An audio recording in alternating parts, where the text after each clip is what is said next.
Assalamualaikum warahmatullahi wabarakatuh. Selamat pagi anak-anak. Bertemu lagi dengan saya Ibu Lilis Khofifah, bisa dipanggil Ibu Lilis. Sebelum kita memulai pembelajaran hari ini, anak-anak di rumah sikap duduk ya. Kita berdoa menurut agama dan kepercayaan masing-masing. Berdoa dimulai, berdoa selesai. Hari ini kita akan belajar tema 3 makanan sehat, subtema 2 pentingnya makanan sehat bagi tubuh. Pembelajaran 3 pada muatan terpadu IPS, bentuk-bentuk hubungan interaksi sosial. Tujuan pembelajaran pada materi ini: 1. Dengan mengamati video secara daring, siswa dapat memahami bentuk-bentuk hubungan interaksi sosial manusia dengan baik. 2.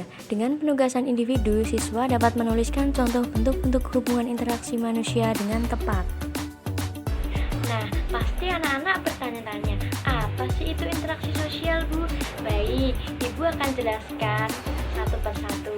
Jadi, interaksi sosial yaitu hubungan-hubungan sosial yang menyangkut hubungan antara individu dengan individu, kelompok dengan kelompok, ataupun individu dengan kelompok. Nah, lebih singkatnya lagi, interaksi sosial yaitu proses di mana orang-orang melakukan komunikasi dengan adanya respon dari orang lain. Jadi, jika terdapat dua orang saling bertemu, maka disitulah interaksi sosial mulai terjadi. Mereka saling menegur, berjabat tangan, mengobrol, atau bahkan berselisih satu sama lain. Semua aktivitas-aktivitas yang semacam itu dinamakan interaksi sosial. Nah, lebih jelasnya lagi, Ibu akan menampilkan video dan anak-anak diharapkan dapat menyimak video tersebut dengan teliti. Selamat menonton. Interaksi sosial. Jenis-jenis interaksi sosial. Jenis-jenis interaksi sosial dibagi menjadi 3. Yang pertama, interaksi individu dengan individu. Yang kedua, interaksi kelompok dengan kelompok. Yang ketiga, interaksi individu dengan kelompok. Pada interaksi individu dengan individu, contohnya 1. Lani sedang menanyakan bukunya kepada Budi. 2. Andi menyapa dan berjabat tangan kepada Pak Rudi ketika berjumpa di masjid. Interaksi kelompok dengan kelompok, contohnya yang pertama, siswa laki-laki kelas 4 berkumpul dengan siswa laki-laki kelas 5 untuk membahas pertandingan sepak bola nanti sore. Contoh yang kedua, Regu Mawar berhasil mengalahkan Regu Kamboja dalam perlombaan pramuka. Interaksi individu dengan kelompok, contohnya yang pertama, ibu guru atau bapak guru yang sedang mengajar pada kelas 3. Yang kedua, pelatih tari yang sedang menerangkan gerakan tari tradisional kepada anak-anak di sebuah sanggar tari. Faktor pendorong adanya interaksi sosial. Imitasi, yaitu suatu proses meniru atau mengikuti perilaku orang lain. Contoh imitasi, Reza yang bercita-cita menjadi seorang koki, lalu ia berpenampilan menggunakan pakaian koki yang seolah dirinya berperan sebagai koki. Identifikasi, yaitu suatu dorongan untuk menjadi identik atau sama dengan orang lain. Biasanya pada identifikasi ini diperlukan sosok atau figur bagi pelaku identifikasi.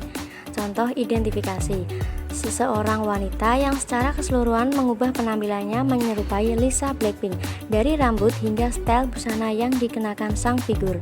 Sugesti, yaitu suatu pendapat, pandangan, atau sikap yang diberikan kepada orang lain dan diterima oleh pihak lain sehingga orang tersebut mengikuti pandangan atau pendapat tersebut. Contoh sugesti, anjuran dari dokter yang kemudian diikuti oleh pasiennya.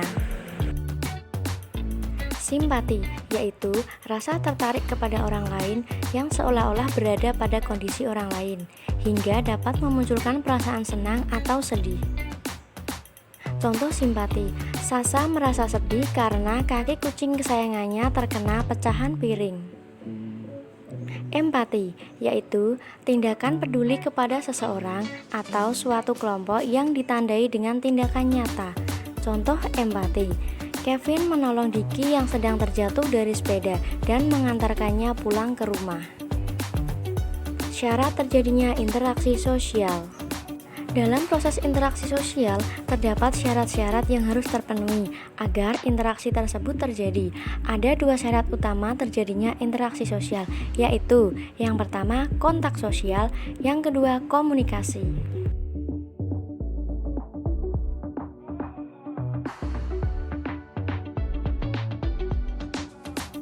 Kontak sosial menurut cara dan tingkatannya terbagi menjadi dua. Yang pertama kontak sosial primer, yang kedua kontak sosial sekunder. Kontak sosial primer adalah kontak sosial yang terjadi secara langsung bertatap muka, misalnya berbicara, saling menyapa, dan bersalaman. Kontak sosial sekunder merupakan kontak sosial yang terjadi melalui suatu perantara. Kontak sosial sekunder pun terbagi menjadi dua, yaitu sekunder langsung dan sekunder tidak langsung. Kontak sosial sekunder langsung terjadi ketika kedua belah berkontak menggunakan media secara langsung. Misalnya, kontak sosial sekunder tidak langsung adalah kontak sosial yang terjadi ketika pihak yang berkontak menggunakan pihak ketiga untuk berinteraksi atau berinteraksi menggunakan media, namun tidak secara langsung berhubungan. Misalnya, saling mengirim surat. Syarat yang kedua dari interaksi sosial adalah komunikasi. Dalam komunikasi terjadi penyampaian dan pertukaran pesan. Dalam komunikasi terdapat 5 unsur di dalamnya. Yang pertama, komunikator atau pihak yang menyampaikan pesan. Yang kedua, komunikan atau pihak yang menerima pesan. Yang ketiga, pesan. Yang keempat, media. Yang kelima, efek atau pengaruh dari pesan yang disampaikan.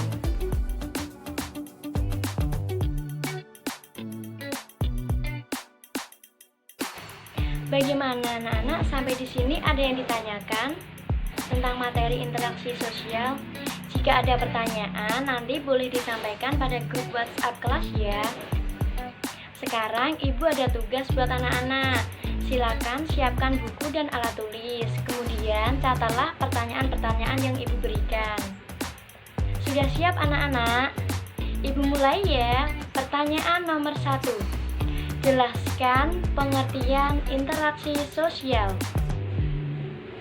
Nomor 2. Jelaskan pengertian kontak sosial primer. Nomor 3. Sebutkan 2 contoh sikap empati. Nomor 4. Sebutkan 2 contoh interaksi sosial di sekolah. Nomor 5. Apa yang kamu lakukan jika ada temanmu yang mau meminjam pensil? Bagaimana anak-anak? Sudah selesai mencatat pertanyaan dari Ibu? Buat yang ketinggalan menulis pertanyaan-pertanyaan, nanti Ibu akan sajikan kembali daftar pertanyaan pada grup WhatsApp ya. Nah, kesimpulan pada pembelajaran hari ini yaitu interaksi sosial merupakan hubungan di mana orang-orang melakukan komunikasi dengan adanya respon oleh orang lain.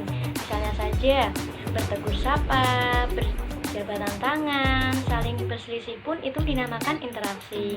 Nah, interaksi itu memiliki 3 jenis. Interaksi individu dengan individu, interaksi kelompok dengan kelompok, dan interaksi kelompok dengan individu.